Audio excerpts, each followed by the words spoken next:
A organização criminosa se empenhou na execução dos planos operacionais de instauração de balbúrdia social. É o que se verificou da reunião realizada em 12 de novembro de 2022, na residência funcional do general Braga Neto, com a presença de Rafael Martins de Oliveira, Hélio Ferreira Lima e Mauro Cid. Ali, os denominados kids pretos, que é a nomenclatura atribuída a militares com formação em forças especiais, debateram as ações clandestinas enfechadas com o nome de Copa 2022, destinadas a neutralizar o ministro Alexandre de Moraes nos moldes previstos pelo plano de sugestivo nome Punhal Verde e Amarelo. Havia também a previsão de morte por envenenamento do presidente da República eleito e a morte do seu vice. Os autos confirmam a prática de atos de início de execução desses planos, com atividades de seguimento das autoridades e compartilhamento de dados de segurança. Previa-se o uso de armamentos pesados e se admitia alta probabilidade de óbitos, além daqueles dos alvos principais. O plano Punhal Verde e Amarelo estava em linha com outros documentos relevantes, também descobertos em poder dos réus. A planilha com o nome Desenho OP Luneta minudenciava as etapas de implementação do golpe de Estado, com análise de fatores estratégicos de planejamento. Estava declinado o objetivo de, aspas, restabelecer a lei e a ordem por meio da retomada da legalidade e da segurança jurídica e da estabilidade institucional, fecha-se aspas, confirmando o intuito da organização criminosa de desconstituir as estruturas vigentes com base em suas próprias noções de lei e ordem. Havia previsão de não admitir governo ligado a ideologias de esquerda. O documento antecipava um decreto a ser assinado por Jair Bolsonaro, a fim de institucionalizar a tomada de poder, e apontava a necessidade de uma, aspas, estrutura de apoio para o estabelecimento de um gabinete central de crise e gabinetes estaduais.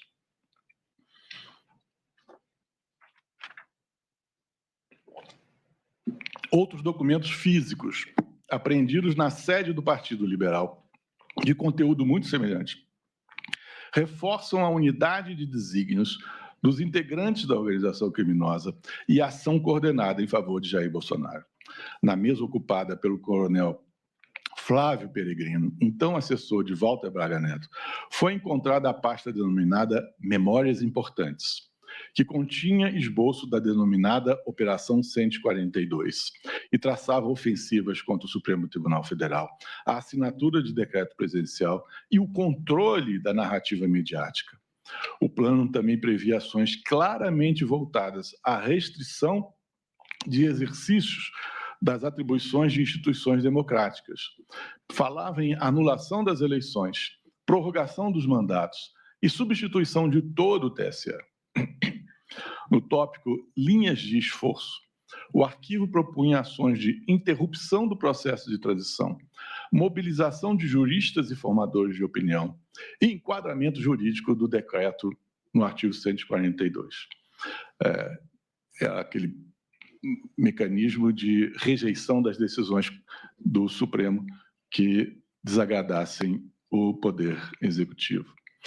Deixava-se evidente o escopo do grupo de depor o governo legitimamente eleito e permanecer no poder de forma autoritária.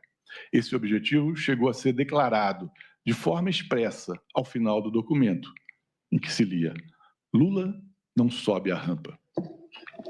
O objetivo comum de permanência no poder também é extraído de outro documento encontrado na sede do Partido Liberal, na sala do próprio ex-presidente Bolsonaro. O material arrecadado consistia num texto impresso sobre declaração de, aspas, estado de sítio e decretação de operação de garantia da lei e da ordem.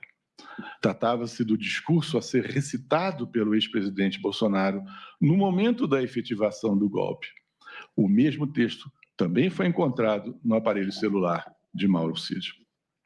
O discurso encontrado na sala de Jair Bolsonaro reforça a convicção a respeito do domínio que ele possuía sobre as ações da organização criminosa, especialmente quanto ao desfecho desejado, a sua permanência autoritária no poder mediante o uso da força. É certa também a realidade das convocações do alto comando das Forças Armadas para a apresentação, inclusive pelo presidente da República, de medidas de exceção que impediriam a posse do novo governo eleito. Provam-no depoimentos, registros de entrada no Palácio da Alvorada, minutas apreendidas em poder dos acusados e conversas de WhatsApp sobre as reuniões de apresentação do decreto golpista. As minutas golpistas foram sendo refinadas ao longo do tempo. Assim, se a primeira previa a prisão de 2 ministros do Supremo Tribunal e do presidente do Senado Federal, mais adiante, os conjurados acharam suficiente o encarceramento do presidente do TSE. A primeira dessas minutas foi apresentada em 7 de dezembro de 2022, em reunião convocada pelo próprio presidente Bolsonaro. Comprovou-se a realização de uma série de encontros arranjados para congeminar as medidas de exceção, GLO, Estado de Sítio, Estado de Defesa, etc., todas estranhas e hostis às normas constitucionais. Nos dispositivos eletrônicos de Mauro Cid foram encontrados registros fotográficos de uma das versões do decreto golpista. Em juízo, o general Freire Gomes confirmou que Jair Bolsonaro apresentou a ele minuta golpista semelhante, prevendo institutos excepcionais como os revelados na mídia apreendida pelas investigações. O comandante da Marinha prontamente assentiu ao projeto e se dispôs a fornecer tropas. A resistência que houve foi das 2 outras armas. Apurou-se que se contava para operacionalizar o golpe com a participação, como líder militar, do general Estevão Teófilo, então comandante do Comando das Operações Terrestres, COTER. Essas condutas foram expressão concreta da estratégia da diluição do Estado Democrático de Direito por meio da força bruta das Forças Armadas. O argumento de que não haveria possibilidade lógica de golpe de Estado no curso do próprio mandato de Jair Bolsonaro é inconsistente. O sujeito ativo do delito pode ser qualquer pessoa, inclusive o próprio chefe do Executivo.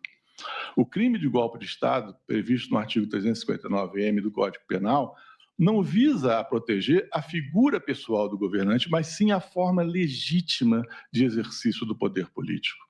O bem jurídico tutelado é a ordem democrática como expressão institucional da soberania popular, e não a integridade física ou moral do chefe de governo. Isso significa que a norma penal incide sempre que se tenta romper, de forma violenta ou com ameaça de força, o ordenamento constitucional, ainda que isso se dê por ação daquele que legitimamente ascendeu ao poder anteriormente. O autogolpe, nesse cenário, é também golpe punível, consistindo em desvio funcional gravíssimo, já que se origina dentro das instituições e opera contra elas. Antes de encerrar, observo que, por ocasião das alegações finais, a Procuradoria-Geral da República reafirmou a validade do acordo de colaboração premiada celebrada por Mauro Cid na Polícia Federal.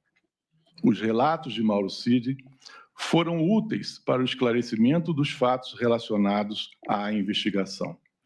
Embora a Polícia Federal tenha descoberto a maior parte dos eventos descritos na denúncia de forma independente, a colaboração de Mauro Cid acrescentou-lhes profundidade. A manifestação final da Procuradoria buscou, entretanto, refletir o valor das contribuições ao processo investigativo, ponderando omissões percebidas.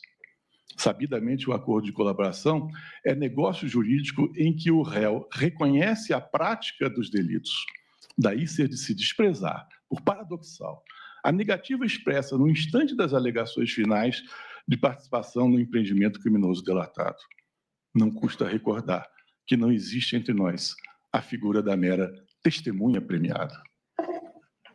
Enfim, o conjunto dos fatos relatados na denúncia e suficientemente provados ao longo do feito, que obedeceu pontualmente aos parâmetros do devido processo legal, leva a Procuradoria-Geral da República a esperar juízo de procedência da acusação deduzida.